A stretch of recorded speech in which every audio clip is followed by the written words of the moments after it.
알파고가 만약 2분, 3분을 생각할 수 있었다면 그런 일이 안 벌어. 억울하기보다는 알파고가 이겨가는 하나의 방법 정도. 이창호 사원님, 이건 못 이기는 것 같다. 근데 이건 방법이 없습니다. 데이터의 압승이 비교가 안 돼요. 이게 끝난 이후에 업계가 어떻게 변해가는지에 대해서는 정말 놀라우든지 말지 관심이 없었어요. 몇 점 깔고 두면 되냐고. 이게 현대백화점 잘 전화하시면 된다고.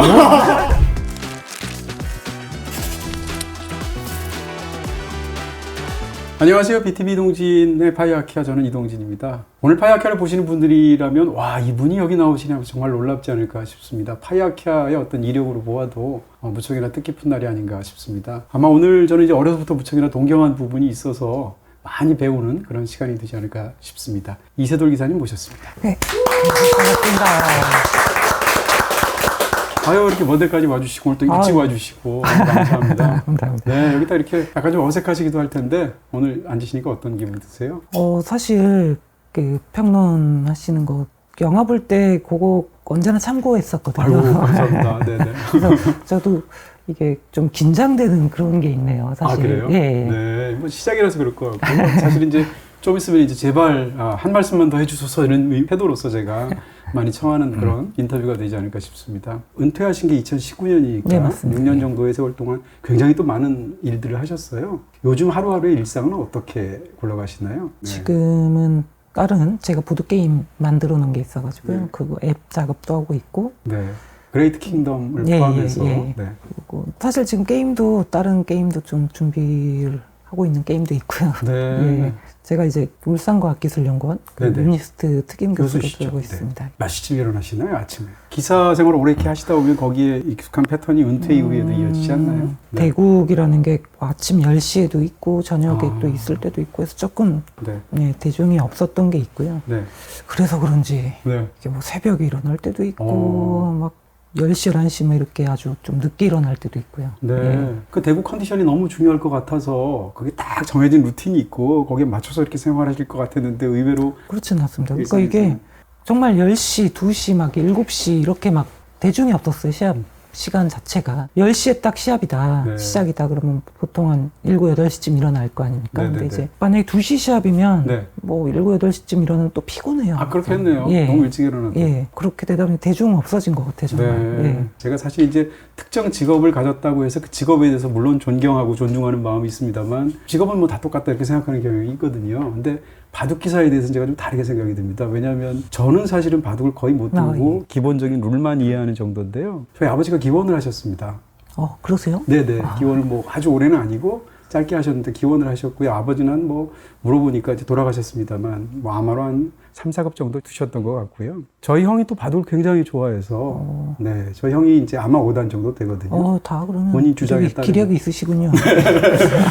그러다 보니까 이 어려서부터 두 분이 바둑을 두면서 밤을 새우는 걸 제가 본 거예요. 형과 저희 아버지가. 저희 어머니가 이제 바둑을 두시는 분이 아니니까 지긋지긋하셔서 제발 얘만큼은 해가지고 제가 바둑을 못 배우게 하셨어요. 그러는 바람에 이제 저만 바둑을 못 두게 됐는데. 근데 어쨌건 그 룰을 아는 입장에서 옆에서 두 분이 두시는 거 보면 우리 형과 우리 아버지도 천재처럼 막 느껴지는 거예요. 복귀하는 거 이런 거 보면. 복귀하는 거. 굉장하다고 생각했는데 두 분이 이제 이창호 구단이나 이세돌 구단이나 뭐 예전에는 이제 조은현이나 유창혁 구단 같은 분에 대해서 얘기하는 걸 들으면 정말 저한테는 무슨 신선한 세계 같은 거죠. 그러다가 이제 오늘 만나서 이제 너무 떨린다 이런 말씀을 드리는데요. 오늘 좋은 질문 하고 싶어서 사실은 제가 약간 지금 떨려서 먼저 말씀을 드리는 건데 제가 어제 저희 형이 미국 뉴욕에 있거든요. 거기서 살고 있는데 예. 그 전화를 했어요. 전화해가지고 형 내가 내일 이세돌 군단 만난다. 어떻게 만났냐 이러면서 너무 좋아하는 거예요. 그래서 우리 형이 아마 5단이라고 주장을 하고 있으니까 만약에 형 정도의 그런 기력을 가진 사람이 이세돌 구단 같은 전설적인 존재를 만나면 어떤 멋진 질문을 하고 싶냐고 제가 물어봤거든요. 그 질문을 궁금한데요. 그렇죠. 예. 딱 하나 얘기하더라고요. 몇 점 깔고 두면 되냐고 물어보더라고요. 근데 이게 정말 고무줄이에요. 아마 5단이라는 게 네. 저희 아버지도 이제 돌아가셨습니다만 네. 5단이세요. 네. 아버지도 5단이신데 대략 생각해보면 4점 정도 치수셨거든요. 네.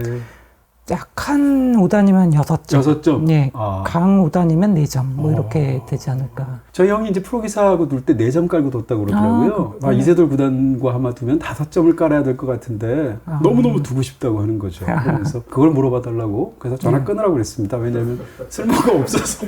전 멋진 질문, 바둑이 뭐라고 생각하냐 뭐 이런 거 질문할 줄 알았거든요. 아주 현실적인 현실적인 거죠.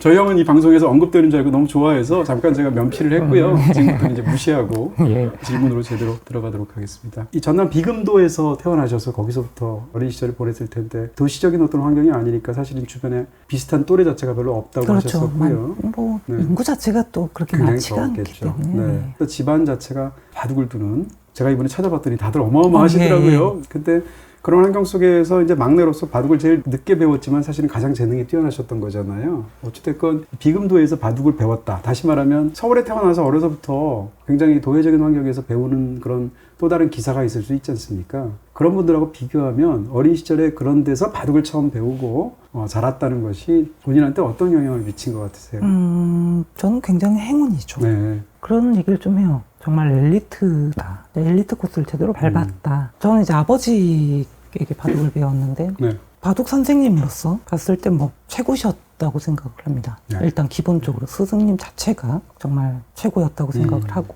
환경이 정말 바둑 배우기 더할 나위 없이 좋았어요. 뭐 그렇게 할 것도 많지 않았고요. 바둑에 몰입할 수밖에 없는 부분도 있고. 예.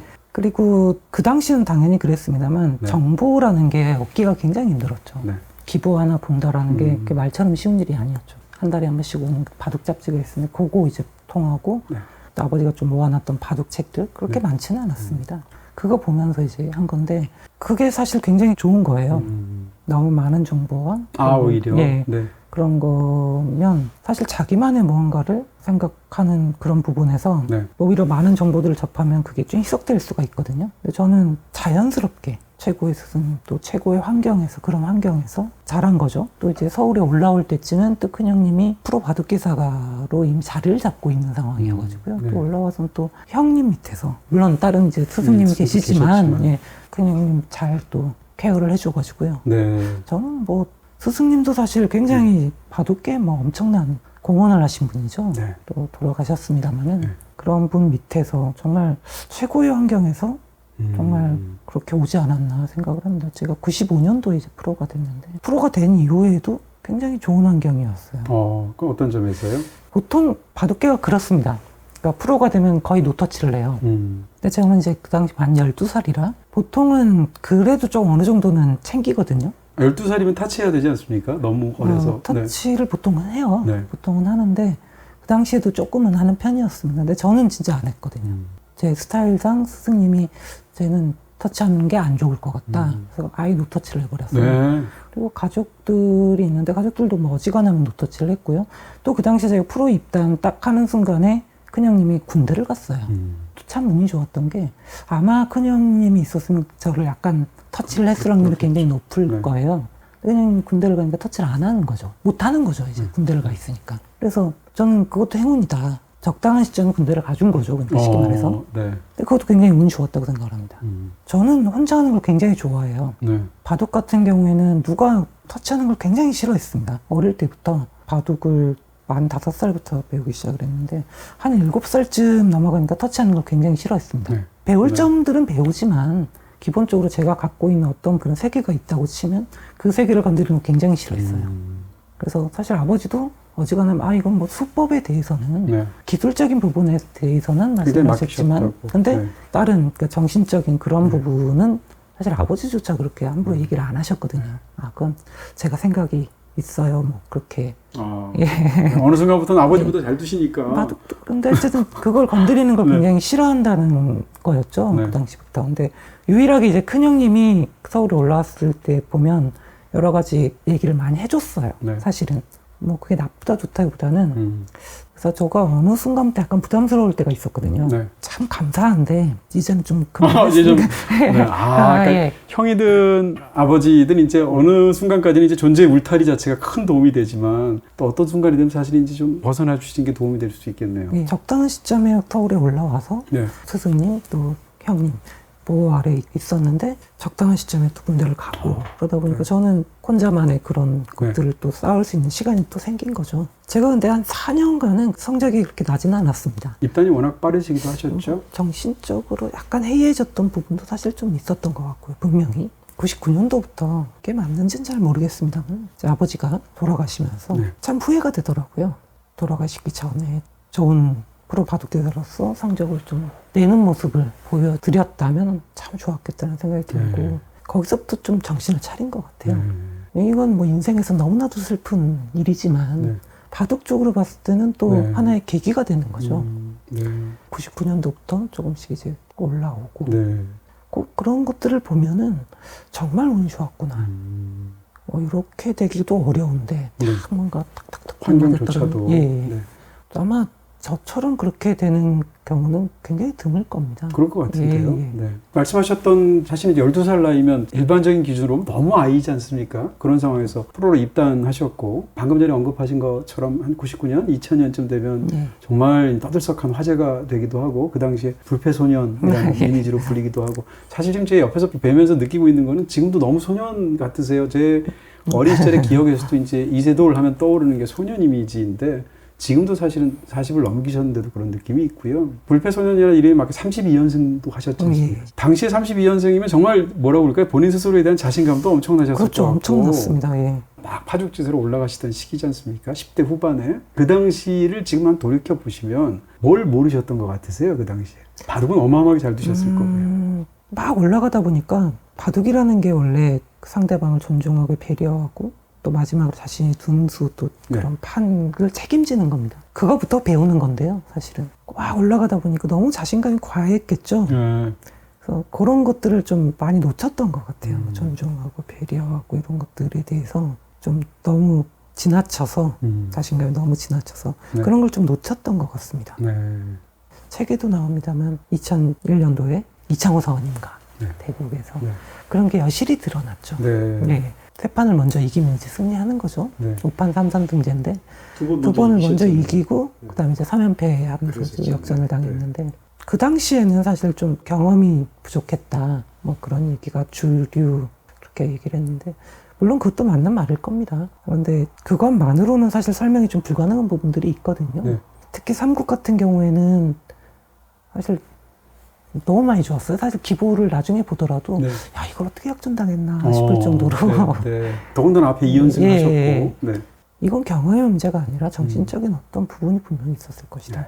그래서 돌이켜보니까 아 그랬다. 그 당시 뭐 구름이의 존재죠. 이창호 사관님 같은 경우에는 그런 분을 상대로 내가 존중하는 그런 모습을 보이지 않았다라는 거는 참 부끄럽게 생각도 하고요. 뭐 20살도 안 되셨을 때 얘기니까요. 그래서 결국 그런 것들은 다 결과가 나옵니다. 그런 생각을 가지고 임하면 좋은 결과가 온다는 게 좀 그리고 오히려 거기서 제가 이겼다고 한다고 하면 오히려 안 좋을 수도 있어요. 원래는 저는 성공을 하는 거에 대해서 그래도 진 거보다 이기는 게 좋지 뭐 이런 약간 위주긴 한데요. 그런 생각을 가지고 만약에 거기서 우승을 했다 그러면 그건 오히려 안 좋을 수도 있을 것 같아요. 그러다가 이제 2년 후인가 2003년도에 LG배 결승을 이창호 같은 기전이었습니다. 그것도 LG배였군요. 그걸 이제 하시면서 2003년부터 이제 우리가 보통 이세돌의 시대가 열렸다. 그때부터 한 10수년 정도 이렇게 우리가 또 이해하고 있지 않습니까? 흥미로운 건 그때 LG배에서 우승하면서 이창호 구단을 꺾고 그 직후에 오히려 굉장히 긴 슬럼프에 들어가셨다고. 2003년도 이창호사님이 이기고 다른 또 어떤 대회에서도 우승을 했어요. 그래서 기세가 참 좋았는데 참 사람이 뭔가 저는 이뤄낸 것 같은 거예요. 이뤄내셨죠. 이게 뭔가 이제 다 얻은 것 같아요. 제 세상 같고 그런 마음을 딱 가지니까 또 한없이 또 내려가더라고요. 유지가 안 되고. 그리고 이제 기준선을 지킨다라는 표현을 쓰셨어요. 어느 정도 올라온 건 맞지만은 그게 끝은 아니잖아요. 뭐 20살인데요, 뭐 당시에. 20살은 저는 옆에서 흙 먹고 있었습니다. 근데 그거 뭔가 난 다 됐어 뭐 이런 식으로 생각을 하다 보니까 안 되는 거죠, 그게 자연스럽게. 아마 바둑에 있어서 슬럼프는 유일했을 겁니다, 그 당시가. 유일한 슬럼프였고 어떻게 보면 바둑에 있어서 가장 큰 위기라고 볼 수가 있겠죠. 그런 마음가짐이 이렇게 해서 무너져 버리니까 회복이 안 돼요, 정말. 본인 스스로 그게 안 되는 것 같습니다. 네. 사실상 불가능한 것 같아요. 한번 무너진 무언가를 다시 회복한다는 건 제가 몇 개월 지나고 나니까 이게 어이쿠야 이게 큰일 났구나. 그리고 이제 어떻게든 열심히 했고 막 하려고 하는데 안 됩니다. 그러다가 어떤 이제 대회에서 콩지에 저보다 한 살 위에 이제 기사인데요. 친구처럼 또 지냈습니다. 그래서 그 당시 이제 한창 이제 올라오던 차세대 기사였는데 4강전에 이제 붙는데 참 그 바둑은 도대체 그 LG배에서 3국은 이 바둑 어떻게 역전당했지? 뭐 이런 생각이 들었다면 반대군요. 이 바둑을 어떻게 이겼지? 그 당시에 또 콩제가 이렇게 올라오는 기세가 엄청났다고. 엄청난 기세였죠. 참 그것도 그 시간 연장책 쓴 거를 단수를 쳤는데 대단수를 쳐가지고 대마를 다 잡았어요. 모양 자체도 그게 나오기가 힘듭니다. 사실. 운도 없었던 거예요, 사실 콩제. 더군다나 정상급 기사들끼리 대국에서. 그 당시에 거의 바둑이 끝났어요. 거의 끝내기에서도 외침 남지가 않았습니다, 사실. 근데 한 세 집반 정도. 세 집반이면 뭐 역전이 불가능하죠. 뭐 거의 다 끝났는데. 근데 그렇게 해서 이겼다라는 건 정말 천운인 거죠. 근데 그런 천운이 따르니까 자연스럽게 이제 슬럼프를 또 벗어나는. 근데 그게 아니었다면 실제로 좀 힘들었지 않았을까? 과연 가능했을까? 그런 생각이 듭니다. 정말 저는 운이 좋은 거죠.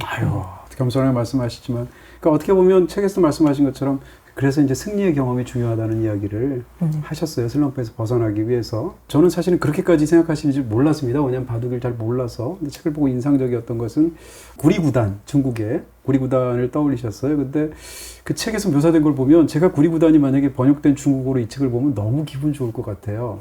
나의 최대 라이벌이면서 가장 서로를 잘 아는, 어떻게 보면 적수이자 친구인 사람한테 이런 평가를 받으면 진짜 기분 좋을 것 같거든요. 거기서 보면 저는 사실 이제 이세돌 구단에 대해서 피상적으로 알고 있었던 젊은 시절에 하셨던 거침없는 말들 있지 않습니까? 이런 걸 우리가 생각하다 보니까 좀 다르게 이해하고 있는 부분이 있었는데, 일생일 때 라이벌이면서 가장, 심지어는 두 분이 나이도 같고 또 12살에 입단한 시기도 똑같고 둘 다 약간 이렇게 모험을 불사하는 그런 스타일의 그렇죠. 공격적인 그런 부분에서 비슷하다고 하더라고요. 근데 그렇게 두 분이 비슷한데 특히 이제 구리구단과의 10번기를 2014년도에 두셨습니다. 두 명의 정상 기사가 10번을 대국을 해서 6번 먼저 이기면 이기는 정말 굉장한 라이벌전일 텐데 근데 거기에 대해서 구리구단에 쓰신 거 보면서 인간적인 감동 같은 게 있었어요. 왜냐하면 심지어는 본인이 이긴 어떤 대국에 대해서도 사실은 내가 이기긴 했으나 내용에서는 구리가 이긴 판이다 라고 이야기를 하신다거나. 그 10번기 전에 이 10번기 자체가 원래 세계대회 결승에서는 구리 그 친구가 저한테 먼저 이겼어요. 2대0으로 우승을 했고 그 다음에는 제가 3대2로 이겼습니다. 3대2로 이기고 그 다음 세 번째 세계대회 결승에서는 제가 2대1로 이겼는데 그 세 번째 결승전이 반집이에요. 1국에서 반집 이기고 아마 3국에 또 반집 이기고 제가 우승을 했는데 역전 반집승이거든요. 그걸 보고 중국의 대다수의 사람들이 너무 안타까워했고 이거는 실력적으로는 분명히 구리가 위다. 그래서 이제 10번기를 추진한 거죠. 중국 측에서. 저와 구리는 사실 누가 위라고 생각하지는 않았어요. 사실은. 아마 구리 그 친구도 내가 위야 뭐 이런 생각은 안 했을 겁니다. 저도 마찬가지였고 뭐 그렇게 이겼는데 제가 뭐 이겼다고 해서 내가 위야 이렇게 생각은 하지 않았을 거니까. 그래서 그 제안을 처음 받았을 때 구리 그 친구나 저나 원래는 어떤 이벤트 할 때 그냥 시원하게 그냥 해요. 막 그러시죠? 이렇게 하는데 순간적으로 10번기 한다 그러니까 그 구리랑 이렇게 진짜 동시 들었거든요. 뭐 따로따로 한 게 아니라 같은 자리에서. 같은 자리에 있는데 이렇게 구리를 서로 이거 어떻게 하지? 뭐 이런 거 있잖아요. 눈치 좀 보고 구리도 눈치를 보고 서로가 좀 멀뚱멀뚱하게 보면서 해도 되나? 뭐 이런 게 있잖아요. 사실 이게 그래도 자신이 좀 있으면 확실하게 내가 그래도 부가 있겠지 확실히 그러면 하죠. 근데 이 구리나 저나 구리 그 친구는 솔직히 모르겠는 거예요. 야 근데 이거 치면 너무 치명적일 수 있겠죠. 그래서 이게 우리가 참 오랫동안 보기도 하고 지금 좋은 라이벌 관계로 잘하고 있는데 이거를 해야 의가 상하겠네요. 이게 되는 건가 참 걱정이 있었어요. 근데 그걸 또 우리가 회피할 수는 없잖아요. 제의가 왔는데 나는 힘들 것 같아요. 어떻게 그런 얘기를 합니까 사실. 속마음은 좀 그렇긴 한데 우리 그 친구나 전화 한번 해보자. 한번 해보자. 뭐 이런 식으로 했어요. 되게 재밌었어요. 그 친구랑. 네. 다른 또 어떤 시합에서 또 만나가지고 10번기 얘기를 했는데 네. 야 이거 5대5면 어떻게 되는 거냐? 네. 한 판 더 드는 건가? 뭐 네. 그래서 그런 얘기하면서 하여튼 좀 농담으로 야 네. 그러면 5대5를 다 하고 한 네. 판을 좀 크게 좀 금액을 좀 높여가지고 한 아, 판 오히려 더 리턴 매치를. 네. 그렇게 하시기로 네. 하셨어요. 네. 하여튼 그런 식으로 얘기하고 막 그랬어요. 근데 시작되니까 이제 진지야 엄청나죠. 근데 그렇겠죠. 제가 2승을 1, 2국을 승리를 하고 적당하게 출발하고 했는데 진짜 그 친구 대단해요. 책에도 나옵니다만 이게 보통 거기서 멘탈 잡기가 쉽지가 않습니다. 네. 엄청나게 큰 기전인데 3국 도는 거 보면 흔들림이 없어요. 그런 위기 상황에서도 정말 대단하다고 생각을 했고요. 4국 같은 경우 이제 유일하게 이제 한국에서 신안에서? 예, 신안에서 이제 했는데 참 대단한 친구입니다. 완패했죠. 완패를 했는데 2대2가 된 거죠, 그 당시. 그래서 그 친구랑 오히려 2대2가 되니까 또 마음이 편해요. 네. 져서 좀 그런 것도 있지만 네. 이제 2대2가 되니까 그전에는 아무래도 우리 그 친구는 바둑 내기에서는 흔들림이 없었지만 사실은 저도 좀 얘기는 하면서도 조금 눈치를 보는 느낌이 있는데 2대2가 되니까 이제부터 승부가 되니까 또 뭐 그냥 막 이제 술을 또 한잔하고 끝나고 술이 만땅 돼가지고 심지어는 둘이 많이 같이요? 예, 같이 마셨어요. 술은 누가 더 씁니까? 우리 그 친구가 좀 셉니다. 아, 그래요? 제가 알기로는 이슬 구단 담배나 술 굉장히 세다고 들었는데. 우리는 정말 대단한 친구예요. 그 친구는 술은 정말 절대 이 분위기는. 술 뭐 드셨어요? 고량주 드셨어요? 소주 그날은 드셨어요? 소주랑 맥주 마셨던 것 같은데요. 네. 중국 술도 한 잔 했습니다. 네. 가져온 술이 있다 그래갖고 안 되는데 한책 취해가지고 이제 집에 와야 되는데 술이 취하니까 네. 집에 왔는데 그때 제가 천호동 살 때입니다. 서울 천호동, 천호동 살는데 리조트인데 프론트 가가지고 택시 좀 불러달라고. 천호동 가자고 그랬어요? 진도에서? 예, 그래서 저기 아, 그건 더블 부르셔야죠. 저기, 네. 저기 현대백화점 좌회전하시면 된다고요. 그 현대백화점 있으니까 천호동에. 네. 네. 어디 좌회전해서 가시면 된다고. 야, 어디를 말씀하시는 거냐고. 아유, 그 현대백화점 좌회전하시면 되잖아요. 네. 제가 택시 타고 오면 그 술도 이제 나중에 이렇게 하는데 그분이 정신 차리라고 휴게실에서 한번 데리고 와가지고 저 우동을 사주시는 거예요. 야, 제가 남도의 인심이. 네. 이게 택시 기사님한테 우동 얻어 먹은 거는 네. 누군지 알아보시지는? 아니 그렇진 않으셨는데 처음이자 마지막이죠. 택시 기사님한테 그렇게 우동을 그쵸. 이렇게 예. 네. 참 훈훈한 이야기네요. 그래서 네. 정말 그 친구랑 했던 추억이 굉장히 많습니다. 그러니까 네. 정말 저는 그런 것도 행운인 것 같아요. 그래서 저는 뭐 승리했다 졌다 이건 사실 의미는 없는 것 같아요. 그 다음부터의 그것은 여러 가지 외부적인 요인들이 있었기 때문에 그래서 그냥 둘의 그냥 수담을 나눴다 정도로 마무리가 했으면 좋겠고요. 그 전에 뭐 그런 승부들, 그러니까 부담이 없었다라는 게 너무 좋았습니다. 그러니까 많은 분들이 구리랑 대국을 하면 부담스럽지 않냐 이러는데 전혀 그렇지가 않아요. 반대거든요. 어떤 다른 기사와 뒀을 때 우리가 최선의 수를 두고 바둑 한 판이다 이렇게 하긴 합니다만 그래도 약간의 졌을 때 이 친구한테는 그래도 내가 지면 안 되지 이런 생각도 들거든요. 근데 구리 그 친구한테 그런 생각이 없죠. 그러니까 뭐 실력자한테 지면 사실은 원 없이 두고 졌구나. 오늘은 이 친구가 더 나은 바둑을 뒀네. 인정을 해버리거든요. 뭐 지는데 그렇게 스트레스가 없는 거죠. 그러니까 바둑을 마음껏 둘 수 있는 거예요. 사실은 편하게. 아마 구리 그 친구도 그러지 않았을까 싶어요. 이게 또 거의 5대5 마지막 은퇴할 때 거의 5대5일 겁니다. 둘이. 그렇던데요. 승률이 거의 승부가 비슷하던데요. 두 분이. 참 희한하게 그렇게 됐어요. 네. 보통은 그렇게까지 맞춰주기도 힘든데 말 그대로 정말 라이벌이자 친구이자 적이었던 그런 케이스인데 그 진도에서 바둑을 두기 전에 우리 그분이 이제 인간성도 굉장히 이렇게 후덕하신 분인 것 같아요. 좋당하죠. 예. 거기 이제 파도 같은 걸 보면서 여기 오니까 거기 이제 고향인 비금도가 가까우니까 너의 기풍이 이해가 된다. 변화무쌍한 기풍이 여기 파도를 닮았구나. 이렇게 또 시적으로 표현한 부분이 책에 묘사가 되어 있습니다. 어쨌건 이렇게 해서 두 분이 포못한 그런 대국을 나눴다고 말씀은 하시는데 아마 구리보다는 다르게 생각할 수 있어요. 왜냐면 6승 2패로 이기셨으니까. 이게 승자의 아량 이런 걸 수도 있고요. 5번째 대국이 굉장히 이제 억울했다면서요? 고산지대였어요. 보통 그런 대회를 잘 안 하죠. 그런. 왜냐면 컨디션에 이상을 영향을 줄 수 있으니까. 영향을 주기 때문에 저는 그래서 한 6일인가 7일 전인가 도착을 했어요.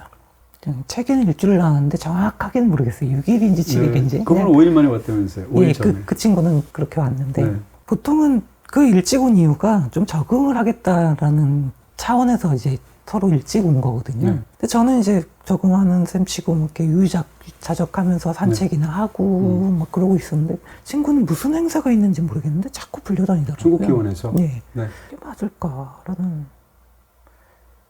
그래서 결국 대국 내용에서 서로가 그렇게 좋지 못했습니다. 혹은 저보다 더 안 좋은 거죠. 네. 왜 그랬을까요? 그러니까 왜- 중국에서 주최한 것이고 그랬는데. 참 저도 잘 모르겠습니다. 네. 그 다음에 회복이 안 되죠. 그 5곡이라는 게 2대2에서 정말 중요한 대곡이었거든요. 그렇겠네요. 예. 근데 거기서 한번 무너져 버리니까 6곡에서 만났어요. 그래서 뭐 그런 얘기도 했고, 아이고 뭐 자기가 뭐 진 거지 뭐 부족해서 진 거지 뭐 그렇게 얘기를 하는데 그 다음부터는 아무래도 회복하기 힘들었을 겁니다. 진짜로. 근데 그걸 또 알아주시잖아요. 상대방이 어떤 이입해서 그분이 어떤 어려움을 겪었는지를 10년도 더 지났는데 그걸 또 기록해 주시잖아요. 그게 이제 굉장히 좀 감동적인 순간이었다는 생각이 저는 들고요. 우리가 최고의 그런 컨디션에서 최고의 그런 기보들을 남겨야 되는 건데 저로서도 아쉬운 겁니다. 뭐 이겼어도 그게 네. 뭐 그렇게 썩 유쾌하지가 않아요, 사실. 책의 어떤 다른 부분에서도 이제 바둑이란 것은 결국 두 사람이 함께 만들어 나가는 예술이고 조금 전에 손으로 나누는 대화라는 의미에서 수담이라는 네. 표현도 쓰셨는데 바둑을 둘 때 상대가 이제 큰 패착을 두게 되면 상대방 입장에서 어떨까? 저 같으면 너무 고소하고 좋을 것 같거든요. 근데 아니라는 거지 않습니까? 상대방이 결정적인 어이없는 실수를 두게 되면 아이고 하는 탄식이 오히려 내가 이익을 보는 사람 입장에서는 나온다는 건데 이것은 상대를 적이자 함께 이 예술을 그렇죠. 해나가는 예. 파트너로 생각하니까 가능한 거지 않습니까?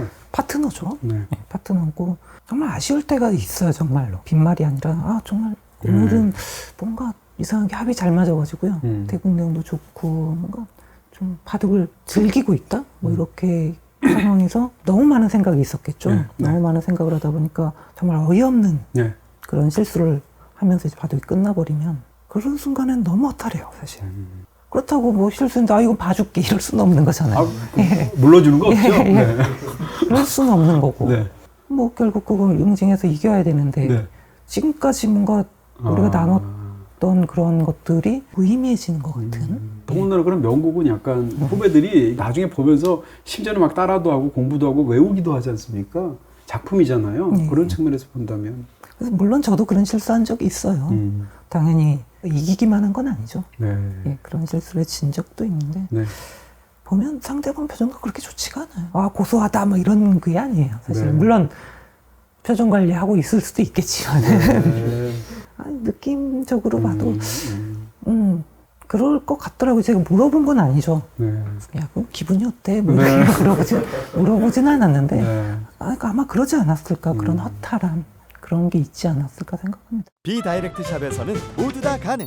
비다샵 가능. 저는 이제 이세돌 하고 떠올리게 되면 화려한 그 승리들만 쫙 떠오르게 되는데 의외로 당연한 얘기지만 정말 절정의 최고수들도 10판 중에 2판은 진다면서요. 그렇죠.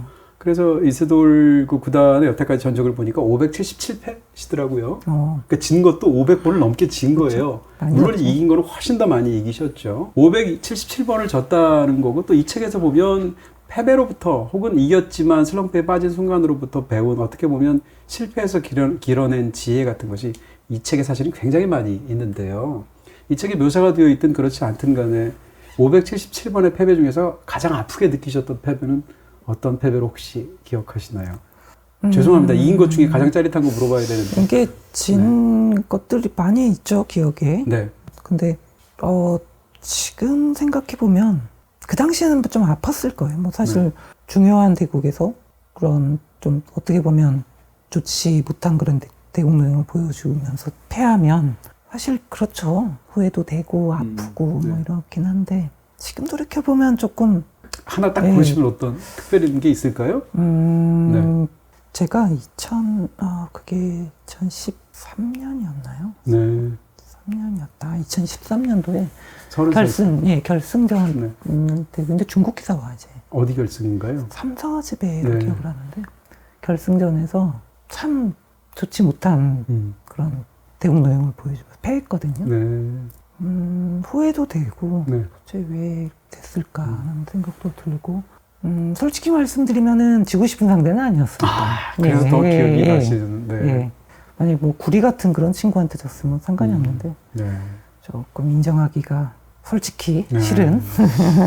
무슨 말씀인지 알겠습니다. 예. 근데 그래서 그때가 조금 기억이 나는데 그래도 지금 시간 지나니까 다 네. 예. 네. 좋은 경험이다 이렇게 생각이 듭니다. 네, 근데 이제 이 얘기를 안 할 수가 없고 사실은 이제 이세들 구단이 아마 어떻게 보면 저는 이게 문명사적인 사건이라고 정말로 생각하거든요. 2016년도에 이제 알파고와의 대담 얘기를 안 할 수가 없습니다. 이것은 어떻게 보면 당연히 그 당시에 이제 최고 강자니까 구글 입장에서도 컨택을 해서 대결을 벌였을 거고요. 그렇지만 그 순간에 이세돌이 최강자였다는 건 우연이지 않습니까? 예를 들면 나이라든지 시대라든지 이런 거요. 그런 측면에서 저는 약간 어떤 의미에서 정말로 세계사적인 사건이라고 생각하거든요. 왜냐하면 인공지능과 인간의 어떤 두뇌와 창의성 사이에서 변곡점에 해당하는 사건일 수 있지 않습니까? 그러니까 그것은 단순히 바둑 기사가 최고 기사라고 해서 얻을 수 없는 그런 이벤트에 들어가게 되신 거예요. 그래서 이제 그 사건이 좀 너무 중요하게 그 당시에 느껴지기도 하고 실제로 뉴스로에서도 엄청나게 떠들썩했죠. 거기에 대한 질문을 몇 가지 좀 드리고 싶습니다. 이 책에서도 사실은 개인적으로 제일 재밌었던 게 출판사에서도 아는 것 같아요. 그 부분만 까만색으로 해놨더라고요. 아, 그게 네. 제가 이제 정리해 놓은 게 있었어요. 제가 네, 미리. 책 작업을 하다가 다 날렸고요. 네. 다 날려버렸고요. 그 부분은 살려놓은 거예요. 아니 왜 진짜 꿀잼이던데 그거를 왜? 네. 아니 그 부분은 살려놓고 다 네. 날려버렸어요. 예, 그 남아 있는 걸 이제 거기에 실은 건 처음인 거죠? 예. 그래서 저는 책 볼 때 이렇게 줄치면서 보거든요. 근데 거기를 까만 종이에다가 해가지고 줄도 안 쳐져요. 왜냐면 까만 바탕이요. 그래서 제가 어떻게 했냐면 저기 화이트 마카이 흔들어가면서 쳤거든요. 그 정도로 재밌었습니다. 근데 그 부분에 관한 질문을 좀 드리고 싶습니다. 일단 뭐 너무 유명한 사건이기도 하고 뭐 소설 속의 소재로도 쓰이고 뭐 지금도 회자가 되는 그런 어떤 이벤트일 텐데 처음에 이제 그 후배인 어떤 친구가 전화를 하셔서 바둑을 두는 당연히 후배겠죠. 이름은 안 밝히셨지만 굉장히 중요한 뭐가 논의드릴 게 있는데 전화로는 못한다. 직접 만나자. 아니 저도 진짜 약간 의아했어요 정말 전화 받을 때부터. 아니 그렇게 뭐 사적으로 그렇게까지 친하지 하지도 않았을 뿐더러 그 당시에 제가 이제 중요한 시합을 커제라고 그때 이제 다음에 이제 알파고가 뒀던 그렇죠. 친구인데 친구에게 패하고 꼭 돌아오는데 이제 전화가 왔더라고요. 이렇게 중요한 시합을 이렇게 지고 오면 그 기분이 안 좋은 건 아는데 별로 안 건드려요. 안 건드리는데 전화로 또 전화상으로는 조금 힘들. 그래? 뭐지? 하고 이제 나갔어요. 네, 갔더니 나가서 뭔데 그러냐. 사인하라고 그랬다면서요? 근데 근데 이제 말씀드리려면 비밀 유지 각서에 사인을 해야 말을 해주겠다는 거 아니에요. 네. 그래서 진짜 뭐지 하면서 제가 했어요. 사실은 뭐야 이게 도대체. 이제 그런 알파고 제인 거죠. 근데 저는 제가 사실 그 당시를 돌이켜 보면 너무 쉽게 생각을 했어요. 이거 그냥 구글에서 뭐 그냥 이벤트 하나 보다. 뭐가 있나? 뭐 한국에 뭐가 있나? 뭐 아시아에 무슨 그런 마케팅하는 부분인가? 뭐 그런 너무 쉽게 제가 진단 생각을 정말 일도 안 하고요. 그러셨다면서요? 예, 정말 이벤트 어떤 이벤트 작은 뭐 그런 이벤트 하는 거라고 생각을 하고 좋다. 좋다 그러고 알겠습니다. 그렇게 전달하겠습니다 하면서 이렇게 가더라고요. 그래서, 그래 하면서 이제 있는데 그게 이제 비밀 그 쪽에서 얘기하기 전까지 얘기하지 말라 그러더라고요. 근데 이제 와이프한테는 얘기를 했죠. 네, 와이프한테는 얘기를 해서 와이프가 그것도 비밀 유지 깬 거 아니에요? 그거는 아니 가족은 근데 가족은 또 제가 그 형님한테도 얘기를 안 했어요. 근데 이제 와이프한테는 얘기를 해야죠 이게. 그렇죠. 비밀 유지 사약은 지켜도 이혼 당하죠. 그런 얘기 안 하면 중요한 얘기. 그래서 와이프한테 전화했는데 와이프가 사실 처음으로 걱정한 사람이에요. 그러니까 체스가 한참 전에 그렇게 됐는데 근데 바둑도 그러면 정말 그렇게 되는 거냐. 제가 웃으면서 그랬죠. 아직은 멀었어. 뭐 언젠가는 뭐 그렇게 될 수도 있는데 지금은 뭐 한참 멀었지 뭐 그렇게 얘기를 했는데 그리고 또 기보를 나중에 또 유럽의 어떤 그 직전에 전에 유럽에서 뒀던 기보를 보여주는데 이거는 뭐 이 정도면 그래도 많이 발전했다. 많이 발전했다. 근데 그 몇 개월 사이에 알파고의 학습 능력이 어마어마하게 는 거잖아요. 어마어마하더라고요. 그래서 정말 전문가분도 기원에 오셔가지고 저한테 경고도 하시고 이게 일정 수준까지 거기까지 올리기는 어려워도 거기까지 올라가는 순간부터는 기하급수적으로 성장한다. 그래서 조심하셔야 된다. 대비하시고 조심하셔야 된다. 아, 근데 정말 그분이 만약에 정말 바둑을 어느 정도 두셨다 그러면 제가 진짜 아마 근데 또 희한해 바둑을 못 두세요.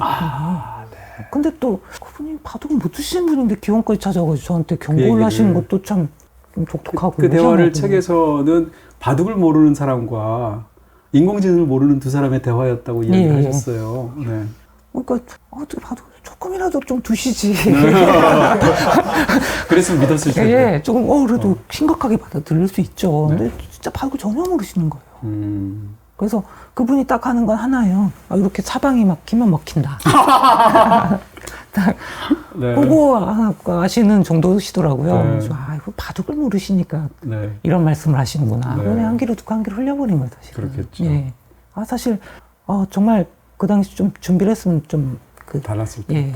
그 게임 아마 흐름 자체가 바뀌는 건 아니지만 그 당시 승부에서는 조금 그래도 변수가 있지 않았을까. 적어도 이제 이렇게 둘 줄 몰랐던 1국과 2국은 1국과 2국의 시행착오가 훨씬 줄지 않았을까요? 예를 들어서 3국에서는 사실 이대로 하면 안 된다는 걸 생각하시고 상대가 알파고라는 걸 계산해서 그런 수두를 두셨지 않습니까? 근데 1, 2국은 그렇지 않았다고 그렇죠. 상대적으로 쓰셨습니다. 1국 같은 경우에는 그 분위기, 바둑은 결국 사람과 사람이 이렇게 마주보면서 두다 보니까 네. 뭔가 그런 게 있어요. 뭔가 승부 호흡이라든가 그런 것들이 있는데 물론 앞에 앉아 계신 분이 있죠. 대신 알파고 도신. 네. 전혀 그런 게 없지 않습니까? 자신의 그런 생각 같은 그런 게 아니잖아요. 근데 그분도 예. 진짜 놀랍더라고요. 어떻게 그렇게 예. 평정심을. 예, 정말 그것도 사실 그분은 진짜 엄청나게 신경을 쓰세요. 물도 안 드세요. 네. 화장실 가면 안 되니까. 네. 근데 그것도 놓는 것도 진짜 조심스럽게 놓고 네. 표정의 변화 자체가 없어요. 네. 그분도 물론 예. 바둑을 잘 두시는 분이죠. 예, 그렇죠. 네. 저는 농담 삼아서 이거 뭐 안드로이드 아니냐? 저분이 알파고 아니냐? 인간. 예. 예. 그런 느낌이었는데 어쨌든 좀 정말 그런 것들이 생소하더라고요. 그래서 일국은 사실 알파고가 잘 뒀다고 보기는 힘들고요. 저 스스로 좀 무너졌다. 심리적으로. 그리고 또 하나가 일국에서 그런 알파고 이상한 그런 수법들을 보여줬어요. 사실 바둑은 굉장히 이제 이른 초반에 승부가 거의 나다시피 했는데 중간에 정말 버그성의 그런 느낌을 주는 그런 이상한 수. 예. 그래서 거의 제가 던져야 될 정도의 대국에서 상당히 많이 따라갔어요. 네. 이런 게 있네. 그날 패했지만 그것도 보고 저는 진짜 그 당시에는 자신 있었어요. 왜냐면 알파고가 뭔가 버그성 수준을 보여줬기 때문에 내가 최선만 다하면 실력 발휘만 하면 승리할 수 있어. 오늘은 졌지만. 예. 네. 근데 그게 그 버그성 수준까지도 저한테 그렇게 좋은 건 아니었어요. 예. 네. 그게 보니까 너무 좋으니까 그렇게 뒀던, 그러니까 버그라기보다는 알파고가 이겨가는 하나의 뭐 그런 방법 정도. 그 당시에는 버그로 예, 보였지만. 예. 네. 너무 많이 나빴죠. 제가 이제 흑번이었는데 반면으로도, 그러니까 덤이 먼저 두다 보니까 페널티를 무는 거죠. 네네. 덤이라고 하는데 덤을 이제 7집 반을 네. 이제 주는 겁니다, 백에게. 근데 그게 없어도 꿰졌어요. 그런 상황에서 그런 수순을 하니까 어느 정도까지 갔냐면은 복귀를 열심히 해보니까 그래도 한 2-3집 반 정도 나쁘더라고요. 근데 저는 뭐 10집 넘게 차이 나던 바둑이 2-3집으로 줄으니까요. 그래도, 예. 네.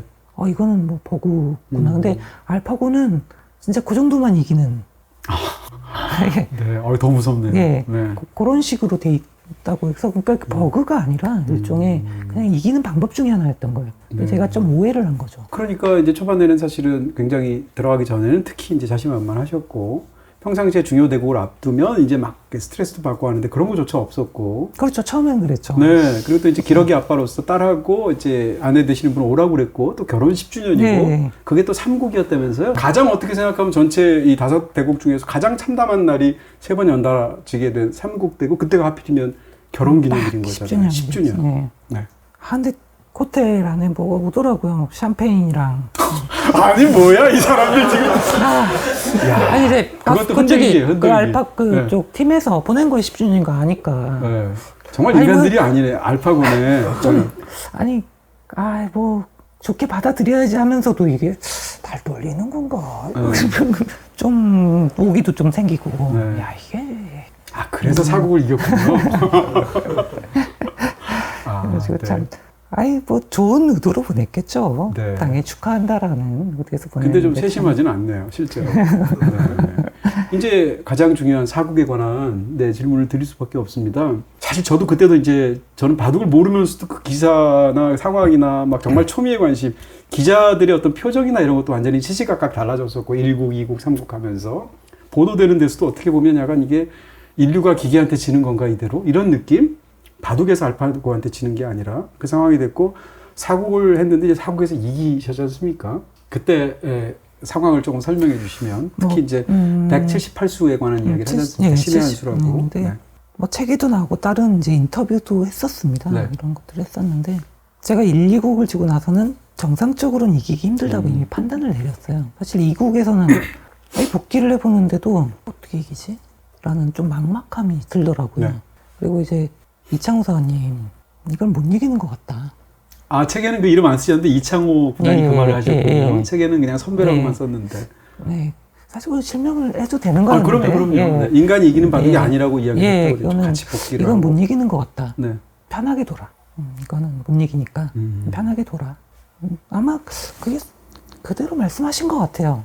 진짜로 그런 생각으로 말씀을 진짜 하신 것 같더라고요, 저는. 부담을 덜어주기 위한 것도 있겠죠. 부담을 덜어주는 것도 있지만 네. 진짜 실제로 못 이긴다고 좀 어떤 부분도 있으신 것 같아요. 네. 근데 저는 실제 둬야 되기 때문에 그래도 어떻게든 뭔가를 찾아야 되잖아요. 생각을 해야 되고. 근데 3국에서부터는 작전을 짠 거죠. 저는 원래 바둑을 작전을 짜거나 이러질 않습니다.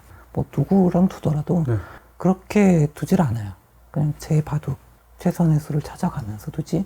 뭐 미리 상대방이 어떤 스타일이니까 네. 나는 요렇게 네. 뭐 이렇게 그렇게까지 안 합니다. 근데 네. 이제 알파고 인공지능이다 보니까 작전을 짠 거죠. 근데 제가 참 인공지능 문외한인 게 네. 잘못 짠 거죠, 사실은. 네. 작전도 잘못된 겁니다. 제 심적인 부분도 멘탈적인 부분도 굉장히 무너져 있었지만 작전 자체도 잘못 짰어요. 네. 초반에 승부를 거는 건 안 되는 겁니다. 네. 인간과 인공지능의 차이가 가장 벌어질 때가 초반입니다. 네. 근데 그건 너무 당연한 게요. 네. 우리 인간은 거의 처음에는 아무것도 없죠. 돌이 아무것도 없이 한두 수씩 이렇게 놓아가는데 네. 그 상황에서 우리는 거의 대부분 감각에 의존합니다. 근데 알파고는 감각이 아니에요. 수많은 그런 판수, 기보와 자기들끼리 둔 그런 네. 데이터죠. 네. 그러니까 그걸 바탕으로, 데이터를 바탕으로 두는 거죠. 데이터와 감각이 부딪히는 거예요. 네. 인간에. 네. 근데 이건 방법이 없습니다. 데이터의 압승입니다. 비교가 안 돼요. 저 같은 프로 기사들은 몇십 수가 놓여지면 그다음부터 수익기를 하죠. 감각이 아니죠, 이제. 감각도 물론 있습니다만 수익기 자체가 가능하죠. 돌들이 이제 좀 놓였기 때문에. 네. 오히려 그때부터는 해볼 만해. 아, 근데 초반에 예, 승부터. 그 당시 알파고는 거기서부터는 한번 해볼 만한 정도. 네. 근데 초반에는 안 되는 거죠. 네. 그러니까 초반은 이렇게 안 돼야 되는 거예요. 초반은 어떻게든 뭐 비슷하면 더 좋고요. 조금 나쁘더라도 아유 다행이다 하고 견뎌야 중반 이후에 되는 승부를 그렇게 걸었어야 되는. 되는군요. 삼국은 초반에 잘못 생각을 경우의 수가 가장 많을 때가 얘가 가장 어려워할 거라는 단순한 생각을 한 거죠. 근데 그게 아니었던 거죠. 네. 예.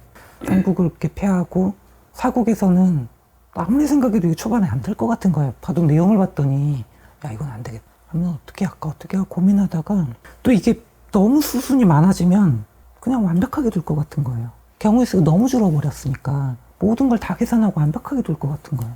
초반 안 되죠. 수순이 많아지면 안 되잖아요. 네. 그러니까 저는 결국 어쩔 수 없는 선택이었습니다. 네. 50수에서 100수 사이 거기서 승부를 걸자. 이게 제가 막 엄청나게 대단한 생각을 가지고 그렇게 작전을 짠 게 아니고요. 네. 3국부터 봤더니 초반이 안 되는 거고 네. 그리고 그 컴퓨터의 성격상 너무 경우의 수가 줄으면 당연히 안 되는 거고요. 네. 그러다 보니까 이게 중반. 저는 선택의 여지가 없이 50수에서 100수 이거는 뭐 선택이 아니라 필수적으로 거기서 승부를 걸 수밖에 없더라고요. 그게. 그래서 그대로 간 겁니다. 네. 그대로 간 건데 78수 때 이제 문제가 생겼죠. 네. 그래서 뭐 좀 부끄럽지만 신의 한 수 뭐 이런 얘기가 나왔는데요. 네. 사실 78수는 정말 아무것도 아닙니다. 네. 그건 원래 안 되는 수예요. 네. 원래는. 근데 저는 이제 그 전에 68수. 그게 사실 두면 안 되는 수죠. 원래는 정수가 아니죠. 최선의 수도 아니고 사람이었으면 절대 안 넣습니다. 그러니까 제가 이게 안 좋은 수인 걸 알아요. 이걸 이상한 수다 이거는. 그걸 알고 두는 겁니다. 네. 정상적으로 다른 데를 가면 자신이 없어서 그 바둑도 조금 살짝 기분도 안 좋았고요. 네. 정상적으로는 이길 자신이 없어서 이거는 처음 작전도 그래 했으니 버그를 일으켜보자. 버그를 일으켰을 때 어떻게 해야 가장 치명적일까? 네. 버그가 안 일어나면 지는 거고요. 네. 그러니까 가장 안전하게 버그가 일어나면 이길 수 있게 그렇게 둔 거죠. 사실 그거는 졌으면은 그거는 굉장히 비난받을 수 있습니다. 진짜. 네. 아마 저는 이제 그 해설하시는 그걸 영상을 보지를 못했는데 아마 이 상황을 느꼈을 거예요. 여기서 이렇게 준다고? 아마 말은 못했어도 되게 의아한 수였을 겁니다. 연달아 3판 져서 이제 네, 멘탈에 문제가 생겼나 할 만한 그런 수거든요, 정말로. 네. 아, 참 아직도 그게 맞았나 싶어요. 근데 버그 일으키겠다고 좀 정수가 아닌 걸 알면서 그게 맞는 건가? 결과적으로 맞은 그러니까 거죠. 그렇죠. 이겼으니까 뭐 네. 그렇지만 안 좋은 최선의 수가 아닌 걸 알고 사실은 굉장히 이상한 수인데 그렇게 둬서 버그를 일으켜서 이겼으니까 그게 된 건가요? 네. 저는 이제 모르는 문외한이라서 이렇게 판단을 하는 건데, 저는 이제 그 책에서 여러 가지 지점에서 이제 굉장히 인간적으로 좀 놀라운 부분들이 사실은 있습니다. 지금 거기랑 관련해서 예를 들어서 사국을 이겼고, 이게 사실은 알파고가 했던 수많은 공식 기전 중에 유일하게 인간이 알파고를 이긴 사례가 됐잖아요. 이전에도 그렇고 이후에도 커제를 포함해서. 이런 상황에서 보면 어떻게 보면 이제 좀 우리가 좀 이렇게 의미를 세게 부여하면 인간이 갖고 있는 희망이라고까지 볼 수 있는 이제 대국이에요. 더군다나 이제 78수는 신의 한 수라고 이제 우리가 불리게 됐고, 근데 그 78수의 그 신의 한 수라고 사람들이 칭송하고 있는 그 결정적인 지점, 여기에 대해서 책에서 이제 두어 번 정도 자세하게 묘사하신 걸 보면 굉장히 냉철하고 어떻게 보면 평가절하해서 설명하시더라고요. 오히려 본인 스스로는 이제 168수에 대해서도 높게 평가를 하면서 이제 이유를 이야기하시던데요. 저는 남들이 다 신의 한 수라고 그러면 그걸 봤니? 이럴 것 같거든요. 근데 좀 하네 이런 식으로. 근데 그게 아니고 다들 지금 이미 역사 속에 남아서 신의 한 수라고 말하는 수에 대해서 본인 스스로가 굉장히 냉철하게 말씀을 하세요. 이런 게 저한테는 사실은 좀 놀라운 부분이었거든요. 근데 어쨌든 제가 가지고 있던 바둑에 대한 그런 생각과 굉장히 위배되는 수를 뒀거든요. 네. 최선의 수가 아니라고 하셨죠. 네. 사실 그게 맞았나 굉장히 좀 후에 사실 그 당시에는 뭐 그렇게까지 생각은 안 했는데요. 조금 지나고 나니까 정말 맞았나 이게. 그거 한 판 이기려고. 그거 한 판이라뇨. 이거는 그거 아니고요. 이건 다른 차원입니다. 네. 네. 정말 또 고민을 많이 했었습니다. 사실 네. 그런 부분에 대해서. 바둑에 대한 그런 생각과 맞물리면서. 네. 이제 알잖아요. 어쨌든 뭐 1대4로 패한 것도 사실이고 이제 못 이기겠구나. 이미 알고 있죠. 이게 더 발전하는 순간 안 되는 거구나. 이제 사람은 이제 안 되는 거구나. 그런 상황에서 그러니까 내가 바둑을 둬야 될 이유 막 생각도 하고 또 그 한 판 이긴 거에 내가 이렇게 두는 게 맞았나 하는 생각도 겹치면서 사실 좀 여러 가지 참 복잡한 그런 감정들이 생기더라고요. 사실 이제 저는 이제 그 수가 얼마나 훌륭한 수인지에 대해서 읽을 수 있을 만한 능력은 저는 없고요. 다만 거기에 대한 사람들의 해설을 보면서 경탄하는 쪽인데요. 근데 이제 뱅하민 라바투트의 책을 보면 그 수에 관해서 이제 굉장히 흥미로운 설명이 있어요. 어떤 설명이 제가 기억이 나냐면, 전체 그 5번의 대국 중에서 알파고가 이긴 수 중에 알파고 최고의 보통 신의 한 수, 알파고 입장에서 그걸 보통 이국에서 그쪽에서 37수를 둔 것을 보통 최고라고 하더라고요. 그래요? 네, 일반적으로 그렇게 얘기하는 것 같아요. 갑자기 떨리네요. 그래요 하시니까 아닌 것 같아가지고 적어도 책에서는 그렇게 얘기하더라고요. 반면에 이제 거기에 맞서는 이제 이세돌 구단께서 했던 최고의 신의 한 수는 4국에서의 지금 말씀드렸던 78수라고 하는데, 이 두 개의 경우의 수의 확률이 똑같대요. 둘 다 1만 분의 1의 확률이라고 그러더라고요. 여러 가지 측면을 다 계산을 했습니다. 왜냐면 그 당시 초창기 버전이라 지금은 절대 그렇지 않았습니다만 타이머가 정해져 있었어요. 네. 10초인가? 그 타이머가 딱 50초에 한 수씩 나. 네. 알파고는. 네. 정해져 있어요, 그냥. 근데 이게 만약에 제가 78수를 나왔을 때 알파고가 만약 2분, 3분을 생각할 수 있었다면 네. 그런 일이 안 벌어져요. 네. 근데 얘가 생각을 전혀 하지 못했던 78수를 놓으니까 자기는 더 생각을 해야 되는데 알파고도 시간이 쫓긴 거네. 예. 그 도무지 이게 전혀 생각도 못하고 지금 아무튼 그게 수익계의 입장에서는 시간이 안 되는 거죠. 근데 인간놈들이 설정을 해놓은 거예요, 10초에. 덜컥수를 둔 거군요. 그러니까 말하자면. 그다음 뭐 수습이 안 되는 거죠. 이거 뭐 어쩌라고 그러니까 이렇게 되는 겁니다. 야, 2시간 더 줘야지. 50초 이거 어떻게 해? 그다음 그렇게 해서 버거가 일어나는 건데 그거는 좀 계산이 된 거죠. 제 입장에서는. 네. 이거는 분명히 문제가 생길 수 있다. 50초. 그래서 전혀 예상하지 못한 수를 두게 되면 그럴 수 있다고 생각을 했습니다. 50초니까. 네. 그러니까 그게 유일했던 어떻게 보면 희망 그 부분이었던 것 같아요. 유일한 약점이었던 것 같습니다. 사실 알파고에 인간이 이길 수 있는 방법이라면 그 부분을 공략하지 않으면 네, 사실은 이기기가 힘들죠. 사실 이제 이세돌 구단의 그 기풍에 대해서 이렇게 평가한 것들 보면 수많은 그 장점 중에 하나, 특기 중에 하나가 시간 공격이라고 하던데 어떻게 보면 이제 알파고에 대해서도 시간 공격을 제대로 먹으신. 어떻게 보면 그렇네요. 네. 시간 공격이네요. 어떻게 봐도 그러네요. 네. 정말 그 생각이 다시 한번 들고요. 더군다나 이제 우리가 3번을 져서 그 완전히 패석이 짙은 상황에서 1승을 해서 더 극적인, 말하자면 1국을 이기셨다면 느낌이 좀 달랐지 않습니까? 근데 3번을 져서 그 완전히 우리가 희망을 갖고 있지 않은 상황에서 4국을 이긴 거니까 이건 단지 아까 말씀하신 표현대로 바둑 한 판을 이긴 게 아닌 그렇게 기록이 남은 것 같습니다.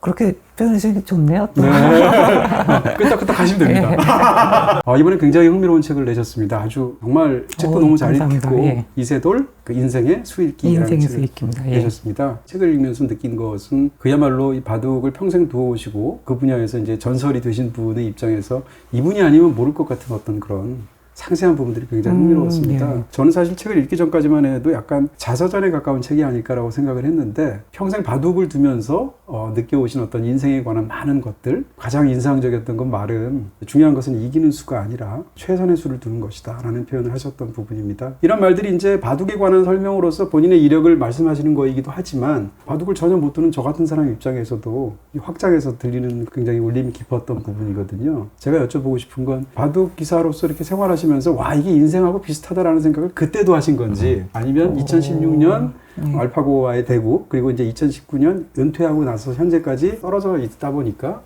이게 인생 사는 것이 사실은 바둑하고 굉장히 비슷하구나 이렇게 생각하신 건지. 추상 전략 게임이다 보니까 네. 비유하기가 좀 적절한가 봐요. 사실 네. 많은 분들이. 근데 저는 인생과 바둑을 그렇게 비교를 잘 안 하는 편이에요. 사실은. 왜냐하면 무게감이 너무 다릅니다. 바둑은 다시고 두면 그만이거든요. 네, 그래봤자 바둑 한 판이라는 말을 쓰셨어요. 거의 대부분의 프로기사들이 그거에 아마 동의할 겁니다. 네.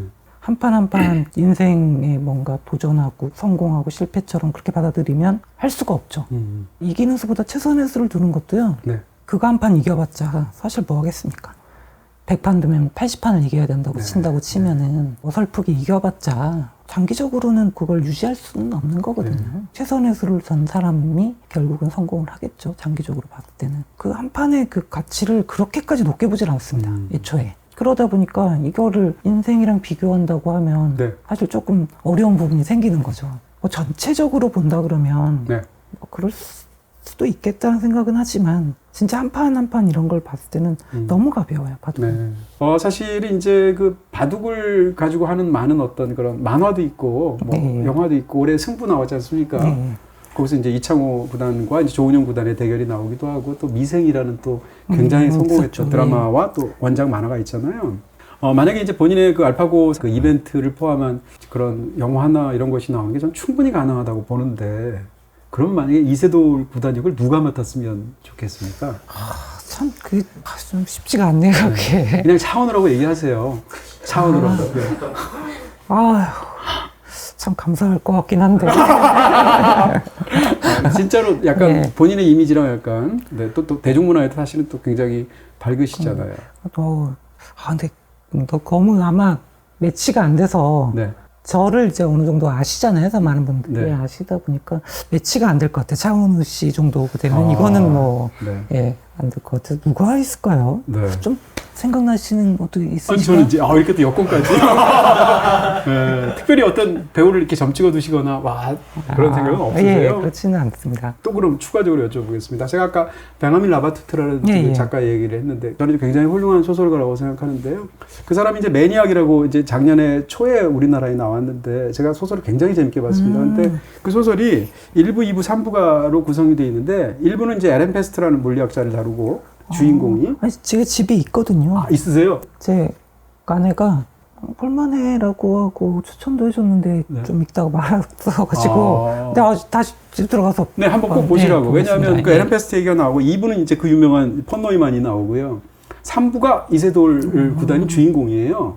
근데 이게 전체가 이제 그 소설이 엄청나게 큰 이야기를 다루고 있어요. 다시 말하면 이성을 가진 존재로서 인간이 완벽하게 파악할 수 있는 그런 어떤 세계를 흠모하는 존재로서 생각을 해왔는데 20세기의 어떤 물리학의 과정이나 존 폰 노이만의 어떤 컴퓨터를 만들어내는 과정이나 마지막에 알파고와 이세돌의 그 사건까지 이것이 어떻게 보면 인류가 딜레마에 봉착하는 과정을 그린 소설이란 말이에요. 근데 1부와 2부는 그 사건으로부터 멀리 떨어져서 상당히 냉정하게 쓰는 어떤 소설 형식을 갖고 있는데 3부는 완전히 이세돌 구단의 마음에 이입해서 자세한 사건들을 이렇게 굉장히 드라마틱하게 쓰고 있어요. 예를 들어서 어린 시절에 약간 실어증 비슷한 그런 상황에 봉착했다고 제가 들었는데 그것 자체도 저는 그 소설 보고 처음 알았거든요. 근데 이세돌 구단이 어린 시절에 실어증에 살짝 걸렸던 그 순간이 있는데 그 순간을 존 폰 노이만이 마지막에 임종 무렵에 한동안 실어증에 걸렸었대요. 이 두 가지를 연결하는 거죠. 이런 방식으로 전체 흐름을 이제 끌고 나가는 건데 그래서 저는 이 정도면 당연히 보셨을 거라고 저는 생각을 했는데. 예. 아니 제 아내가 보고 추천을 하더라고요, 실제로. 그래서 봤는데 꼭 봐야 되겠습니다. 네, 꼭 보세요. 왜냐하면 거기 진짜 그런 세계사적인 어떤 흐름 속에서 얼마나 이세돌 구단이 중요한 위치에 있는지를. 저는 어디 강연 같은 데 가서도 당연히 알파고 얘기를 많이 하죠, 결국은. 언제 제 인생에서도 중요한 부분이기도 하고 또 다른 인공지능을 얘기할 때는 굉장히 또 필요한 부분이기도 해서 얘기를 하는데 정말 저는 아쉽게 생각을 하는 거는 제가 알파고 대국한 거에 대해서는 굉장히 스포트 받고 조명을 받았죠. 근데 이게 끝난 이후에 바둑계가 어떻게 변화하는지 인공지능 알파고 그런 프로그램들에 의해서 바둑계가 어떻게 변해가는지에 대해서는 정말 놀라울지만치 관심이 없었어요.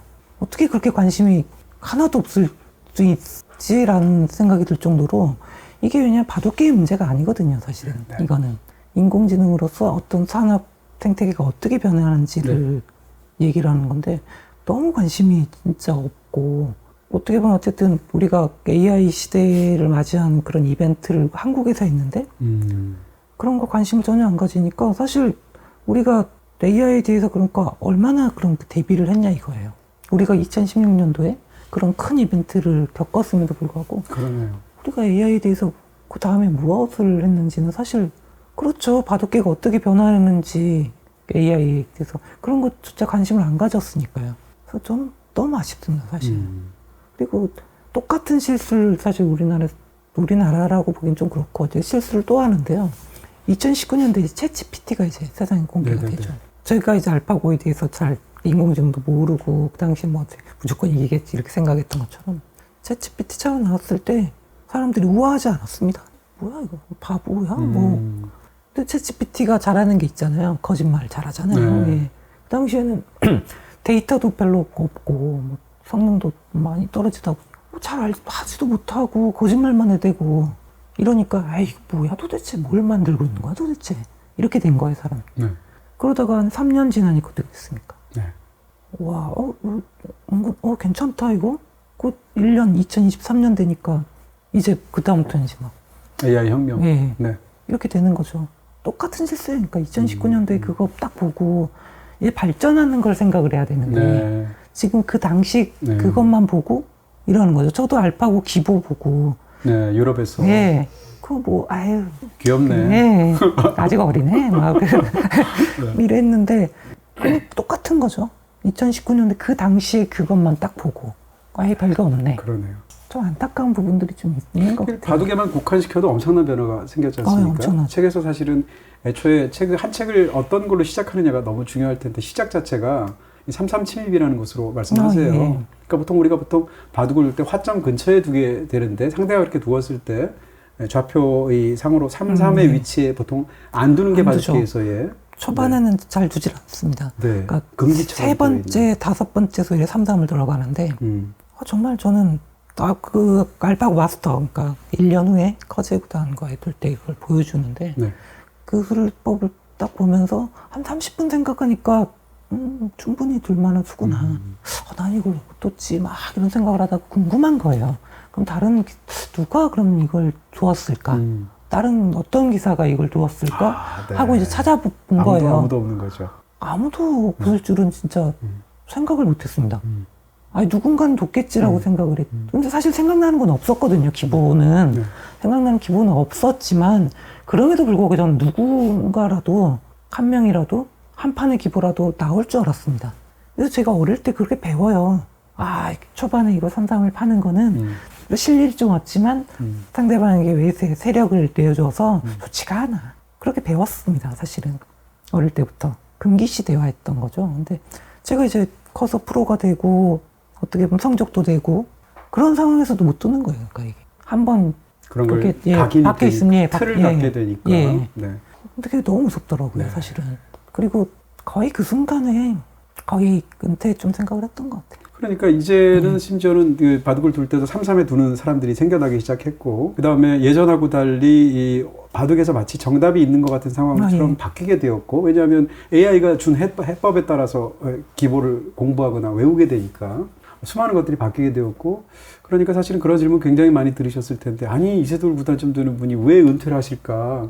아까 제가 형한테 물어봐서 몇 점 깔아야 돼? 라는 거를 물어보는 거를 제가 야, 그거 말고 다른 질문 없어라고 하니까 왜 그렇게 일찍 은퇴하셨어? 이걸 또 두 번째 질문으로 하더라고요. 그러니까 질문을 제일 많이 할 텐데. 2017년도 그걸 보고 네.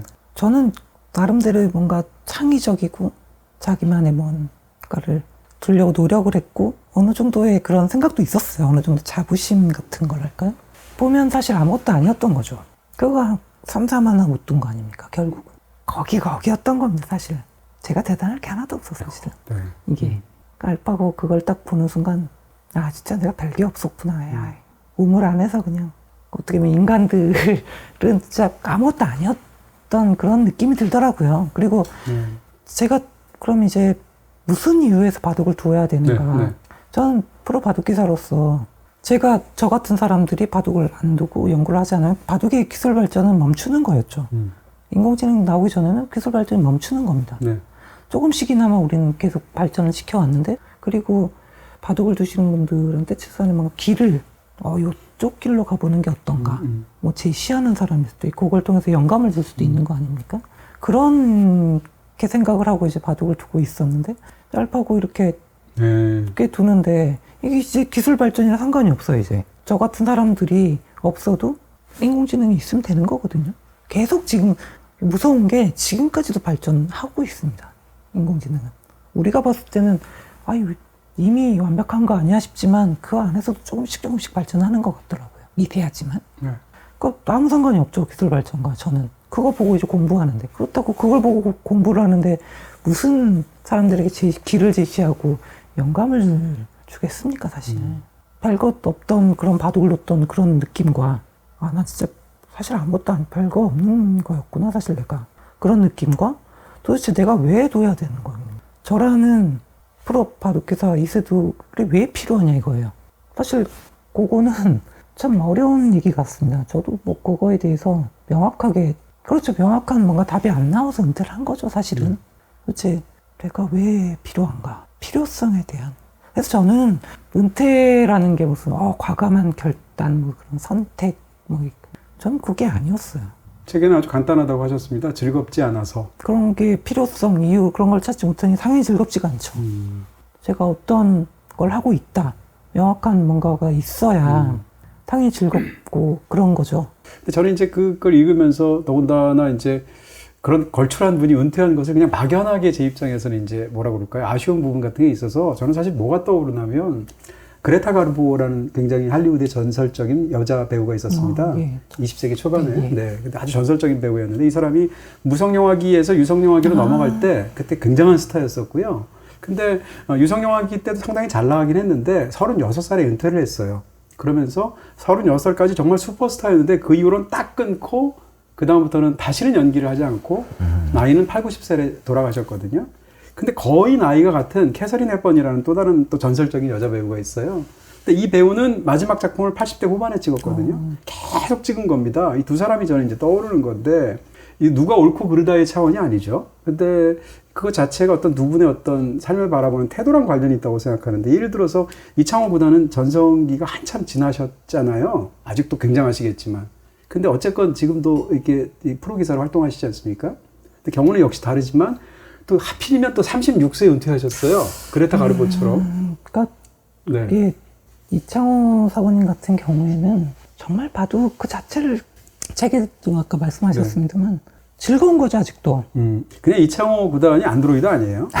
그러니까 바둑 자체의 그런 수익 있게 하면서의 그런 것들을 선택의 순간. 참 그때가 좋거든요. 네. 책에도 나와있죠. 예. 처음에는 좀 선택을 하고 뭐 실수할 때도 있고 그래서 오히려 막 좀 심적으로 좀 부담스럽게 느꼈을 때도 있어요. 좀 어릴 때. 네.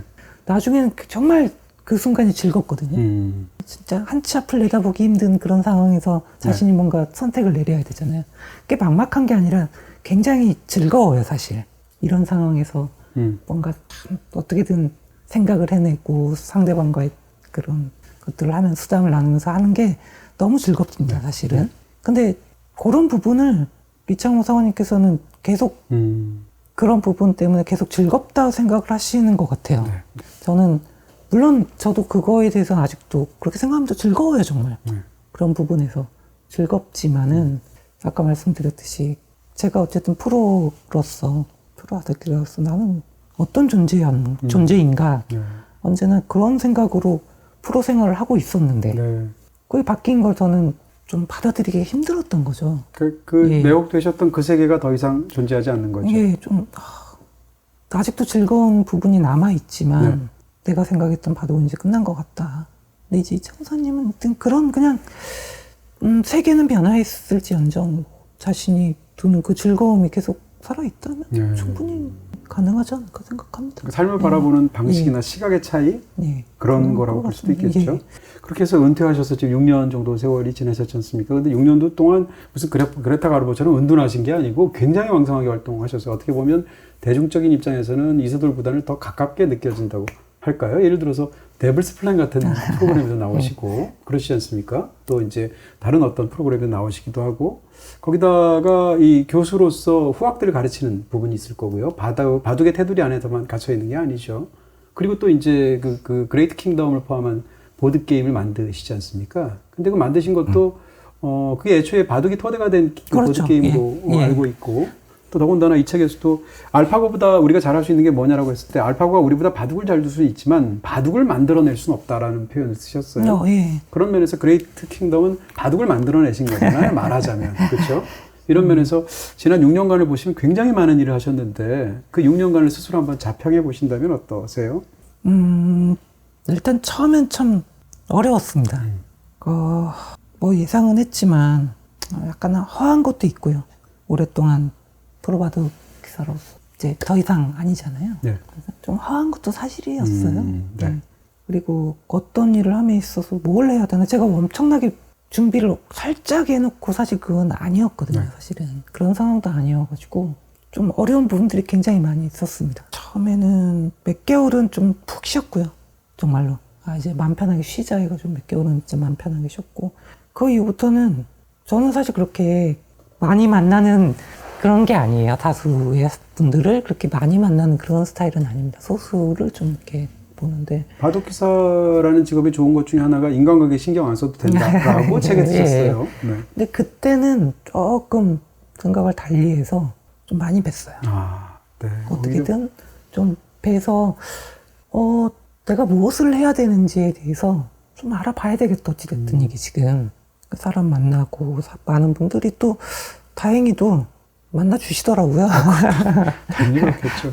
그래서 만나고 자연스럽게 뭔가 좀 그래도 그러다 보니까 자연스럽게 좀 여러 것들이 생기지 않았나 생각을 합니다. 기사 시절보다 지금도 행복하세요? 어떠세요? 요 질문도 네. 받았었어요. 아, 근데 네. 이건 정답은 없는 것 같습니다. 네. 저는 근데 굳이 선택하자면 지금인데요. 아, 네. 근데 뭐 저는 현재를 좀 중요시 여기는 편이라서 그거는 그래서 비슷하지 않을까 생각을 하는데 네. 한 가지는 얘기할 수 있을 것 같아요. 네. 그때 2019년도쯤에 은퇴를 안 했다면 지금은 이 정도의 그런 행복감을 느끼지는 않았을 것 같다. 적어도 2019년의 선택은 옳았다고 예, 그렇게 생각하시는 거죠? 예. 간단한 질문 두 개만 드리고 마치도록 예, 하겠습니다. 둘 다 저한테는 중요한 질문인데요. 먼저 하나는 오마이걸 지금도 좋아하십니까? 아, 그럼요. 네. 예. 제가 얼마 전에 또 유아 씨도 한번 뵀었고. 네, 씨가 나오는. 요즘 그 RNC 드라마 나오는 것도 열심히 챙겨보고 있습니다. 네네네. 예. 저를 눈을 못 마주치세요. 아, 그렇군요. 예, 또 예. 근데 의외로 그 이력이 기시더라고요. 왜냐하면 책을 보다 보니까 알파고랑 그 대국을 할 때도 아침마다 계속 유튜브 영상 같은 거 보면서 예, 예. 거의 AOA 계속 영상 아, 봐가지고 약간 AOA 뭐 그때 네. 여자친구 막 그랬었죠. 또 티아로도 좋아하셨다면서요? 원래 제가 티아라 팬. 원래. 원래 티아라 팬이었어요.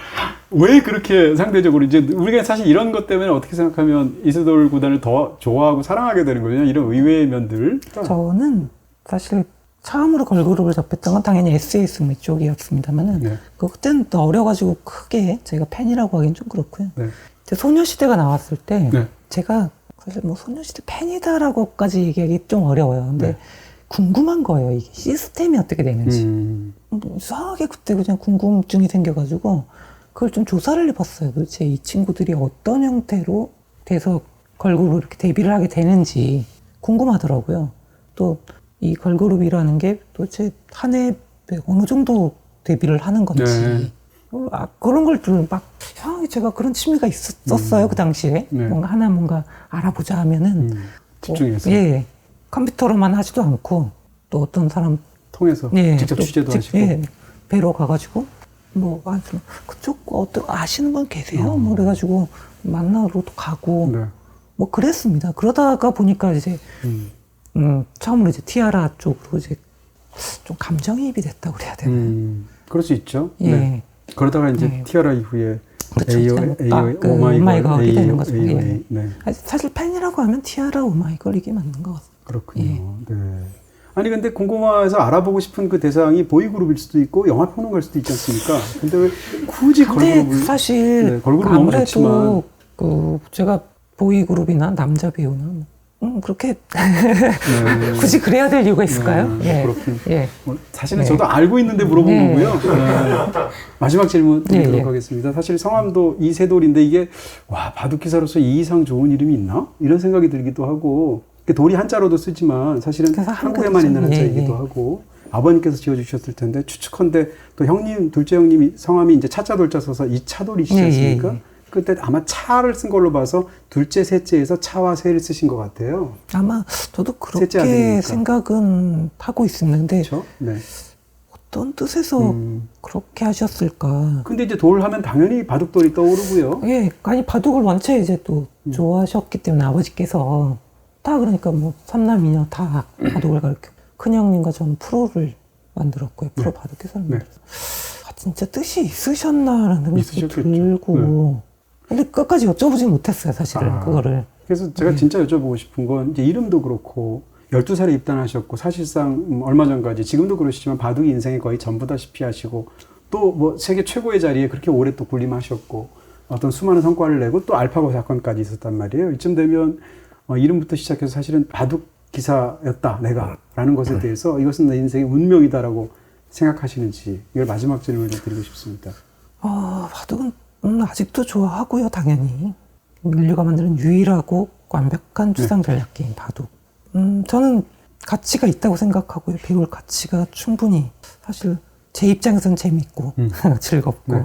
근데 사실 이게 좀 한계를 요즘 좀 느껴요. 그 무슨 얘기냐면 이게 뭔가 제가 속해 있는 지금 은퇴를 했습니다. 어찌됐든 그렇게 느끼는 바둑이 보급이 잘 되고 좀 발전하는 운명이다, 뭐 인생이다, 뭐 이런 얘기를 할 때 함부로 얘기를 못 하겠는 거예요.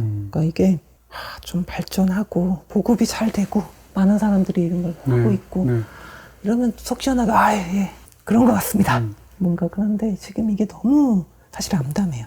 좀 침체되어 있죠? 너무 네. 저도 보드게임을 만든 것 자체가 네. 한계를 느꼈습니다. 아, 이거 안 되겠구나. 이게 더 이상 바둑이라는 게 과연 지속성, 그런 영속성, 그런 것들을 가질 수가 있는 건가라는 듣기가 너무 좀 힘들다 보니까 뭐라고 얘기하기가 어렵네요. 지금. 네. 이게 다른 질문인 것 같은데 네. 그 고민이 깊으셔서 네, 그렇게 제가 이렇게 받으시는 대답을 것 하기가 같아요. 네. 이런 상황에서 대답하기가 참 이상하게 어렵네요. 네. 그게. 그래서 좀 노력해서 발전해 나갔으면 좋겠습니다. 좀 힘을 냈으면 좋겠어요. 그리고 네. 많은 분들이 뭐 제가 만든 보드게임도 그렇고요. 이 바둑을 많이 즐겨주셨으면 좋겠습니다. 이게 충분한 가치가 있거든요. 덧붙이자면 바둑을 어느 정도 배워야 돼요? 저한테 이제 학부모님들이 좀 많이 여쭤보세요. 그럼 제가 일주일에 바둑 교실 기준 일주일에 3회 3년 정도 배우면 바둑을 조금 알 수 있다 라고 말씀드리면 학부모님들이 예? 너무 길다는 예. 거예요? 근데 사실 음악이든 미술이든 사실 몇 년 그렇게 배우지도 않고 뭔가를 한다는 게 사실 좀 말이 안 되잖아요. 근데 이제 음악이나 미술은 몇 년 배운다는 걸 당연하게 받아들이세요. 근데 바둑을 일주일에 3회 네. 3년 하면 하고 네. 예. 네. 근데 이게 지금 가장 단점이에요. 그것도 할 거 많은데 3년 동안 어떻게 하냐. 근데 저는 물론 제 그냥 생각이겠습니다만은 전 가치가 있다고 생각을 해요. 유일한 추상 전략 게임이기 때문에. 또 추상의 인간의 그런 사고하는 능력은 점점점 갈수록 더 중요해지는 상황이잖아요. 오히려 인공지능 시대에 오히려 네. 더 가치는 올라갔을 수 있다. 추상적인 걸 다루는 그 음악, 미술 대표적인 게 떠오르지 않습니까? 근데 추상 전략 게임, 그러니까 둘이서 하는 거는 바둑만이 유일하죠. 바둑 외에는 배울 수가 없다라는 얘기입니다. 대체제가 없어요.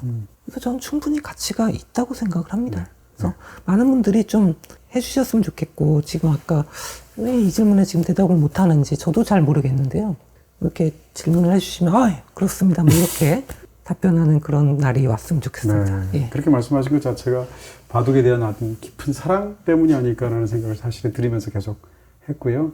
자, 오늘 장시간 동안, 긴 시간 동안 처음엔 살짝 긴장하시더니 이제 완전히 풀리져 주셔서 네, 점점 너무 좋은 말씀 많이 해주셨습니다. 감사합니다. 오늘 어떠셨습니까? 너무 즐겁고 당연히 알고 있었지만 말씀을 너무 잘하시고 너무 편안하게 또 리드해 주시니까 너무 좋았습니다. 감사합니다. 제가 바둑을 아까 즐긴다고 했는데 이런 대화를 또 즐기게 되는 네. 그런 시간, 너무 좋은 시간이었던 것 네, 같습니다. 와주셔서 너무 감사하고요. 감사합니다. 또 뵙겠습니다. 감사합니다. 예, 감사합니다.